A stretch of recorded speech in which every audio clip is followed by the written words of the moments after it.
Welcome. You're listening to Tales from Africa, Unraveling the Hidden Truth. I want you to close your eyes for a moment.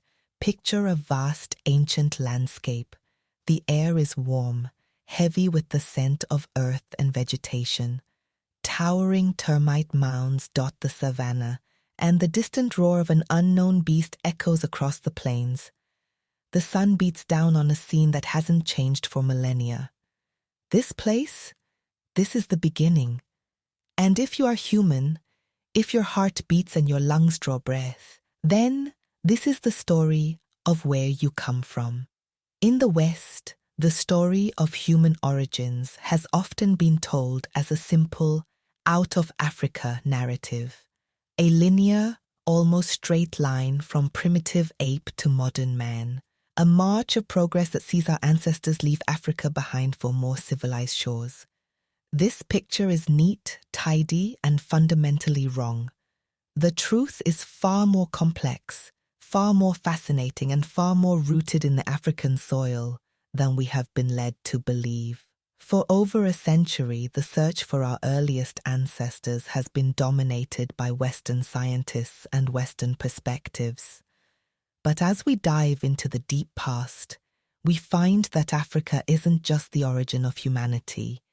It is a vibrant, dynamic stage upon which the entire drama of our evolution played out. A story of coexistence, innovation, and survival that is only now beginning to be fully understood. Join us in this episode as we journey into the heart of Africa, to the cradle of humankind, to unravel the hidden truth of our creation. We will meet the cast of ancient characters who walked these lands, explore the groundbreaking research that is rewriting our family tree, and challenge the very assumptions that have shaped our understanding of what it means to be human. This is the story of our beginning.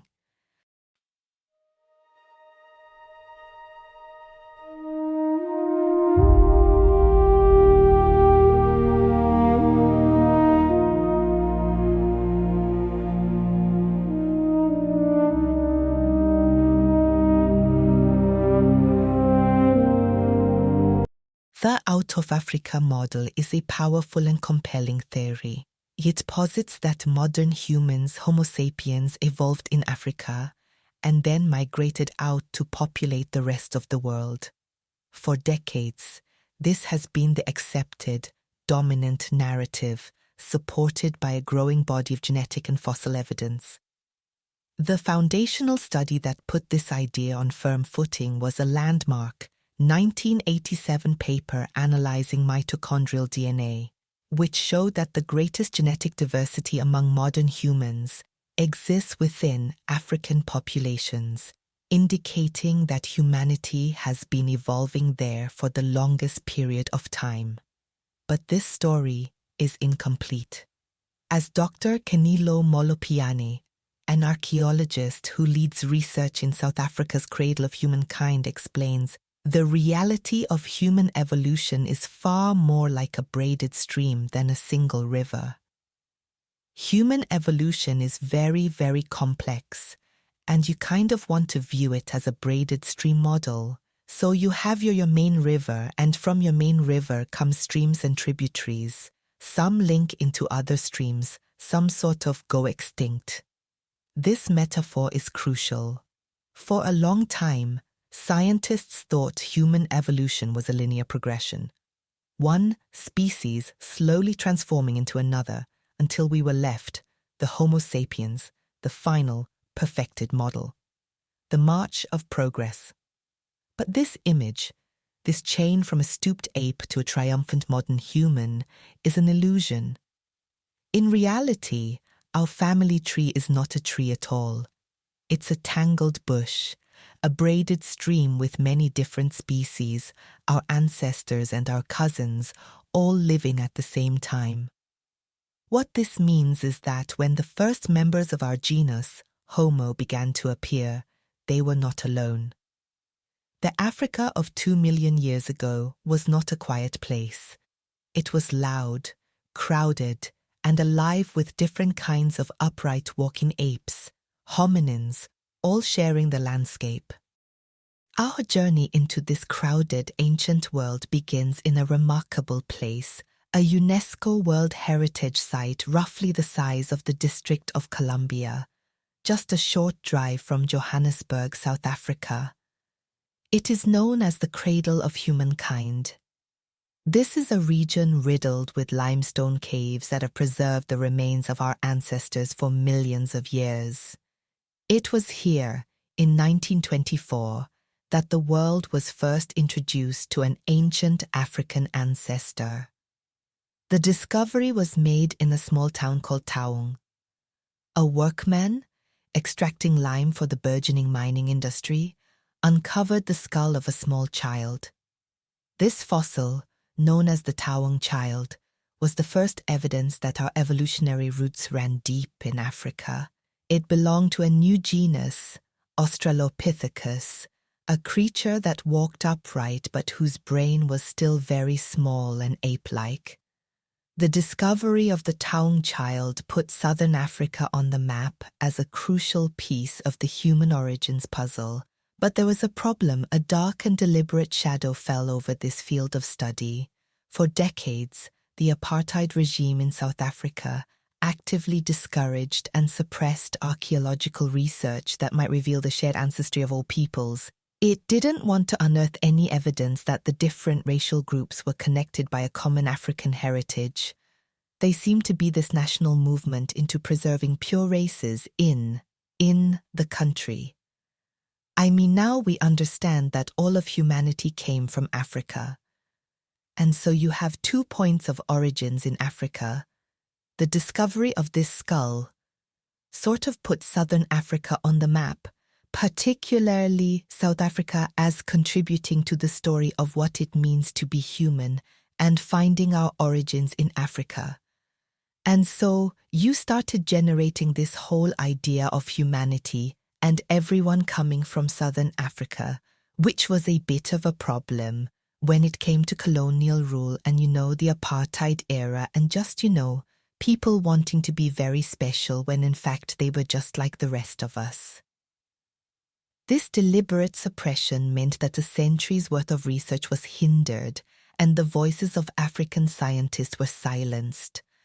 The story of human evolution, centered on the African continent, was largely written by outsiders. Dr. Molopien's voice, and others like hers, represents a powerful reclamation of that narrative, a decolonization of paleoanthropology. She stands as a testament to the fact that the future of the field is now being shaped by the very people who own this land and its incredible history. Despite the challenges, the discoveries continued. The cradle of humankind began to give up its secrets, revealing a startling picture of coexistence. The fossils found here show that multiple hominin genera, our own genus Homo, the robust Paranthropus, and the more ancient Australopithecus all lived in this incredibly small area around the same time. But proving they were there at the exact same time is a challenge.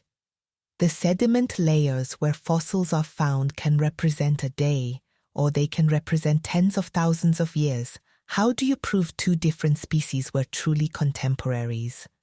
As science writer Anne Gibbons explains, it's one of the great riddles of paleoanthropology. We have known for quite some time that different hominins probably overlapped in Africa early on, more than 2 million years ago. Nailing it down has been really hard because when you find fossils in a layer of sediment, that layer can represent a day or 2, or it can represent thousands of years or tens of thousands of years. So it's hard to prove it. The proof, when it came, was a spectacular piece of luck. At the site of Kromdraai, a paleoanthropologist named José Braga had been working for over a decade without finding a single hominin fossil. He was on the verge of giving up and heading to Mongolia. A dozen years later, he didn't find a single hominin. He was beginning to think about going to Mongolia to look for fossils instead, when one day, Sitting in the sediments, a tooth fell from above in the wall where he was working, hit him on the thigh, and it turned out it was a tooth from early Homo. Then he found more fossils of this baby Homo, and a few months later he found the Paranthropus, so he was in the same layer right next to it. The tooth that hit him on the thigh became the key. It was a fossilized tooth from a baby Homo, our direct ancestor. And right next to it, in that same layer, he found another baby, this one belonging to Paranthropus. These two different lineages, our ancient relatives, were right there, side by side. A snapshot of a time when the ancestors of modern humans shared the world with an evolutionary experiment that would ultimately fail. Let us meet these ancient characters. Picture them walking on the African savannah more than 2 million years ago. There were 3 main types of hominins in this landscape, each with their own distinct appearance. First, you have the old guard, the Australopithecus. You might know one of them, the famous fossil called Lucy. She lived about 3.2 million years ago in Ethiopia.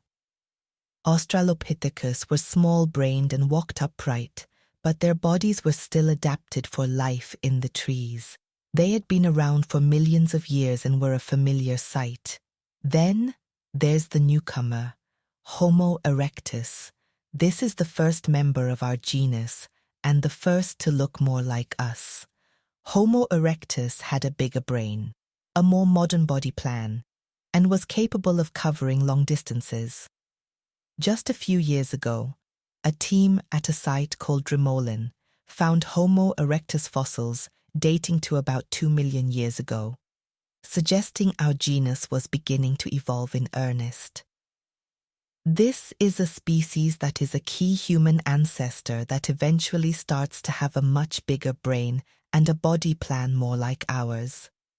And just a few years ago, a team in South Africa that work at a site called Drimolen found Homo erectus dating to about 2 million years.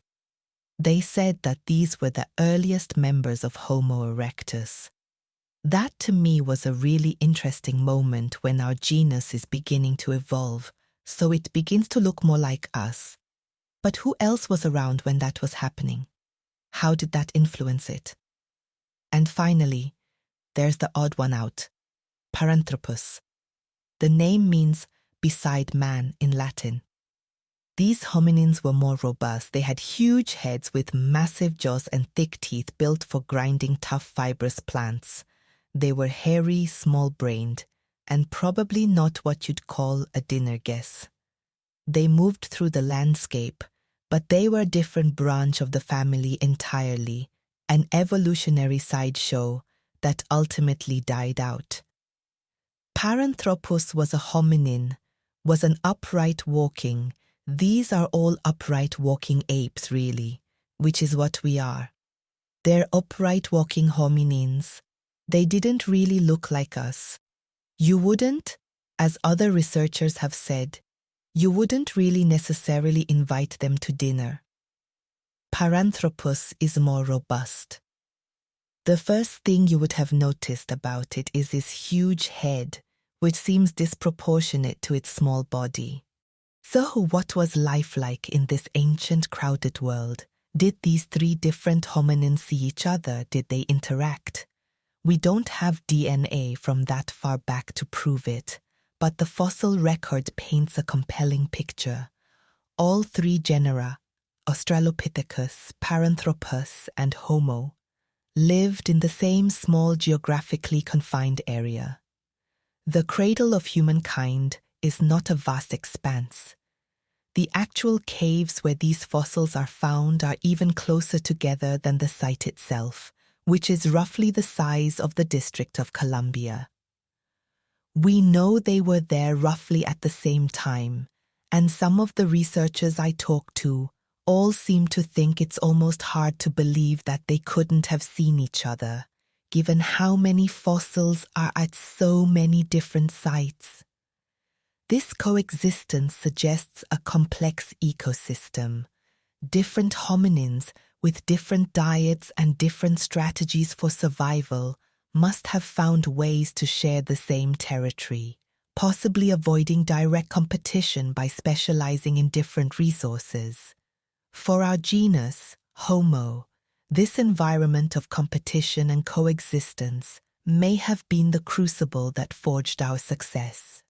The need to compete with the robust Paranthropus for food, or the need to adapt to a changing climate, may have driven the development of larger brains, better tools, and more flexible social structures. The Out of Africa story is often told as a victory march. Homo sapiens emerged and conquered the world. But the reality, the hidden truth, is that our history is one of survival against the odds. We emerged from Africa, but we emerged from a continent that was already home to many different kinds of people, and we survived while many of them perished. Our success was not inevitable. It was the result of a long, complex, and often perilous journey that began in this African cradle. The discoveries in the cradle of humankind are rewriting the story of our origins. They show us that the Africa of 2 million years ago was not a simple, empty continent waiting for us to emerge. It was a vibrant and crowded place, a complex ecosystem of different human-like species, each trying to survive. The narrative is shifting. No longer is human evolution a linear progression from chimpanzee to modern human. Instead, it's a tangled bush, a braided stream where different species lived alongside each other, competed, and sometimes interbred. This is just the beginning of our journey through Africa's hidden history. In our next episode, we will fast forward to the Stone Age, where we will explore the dawn of innovation.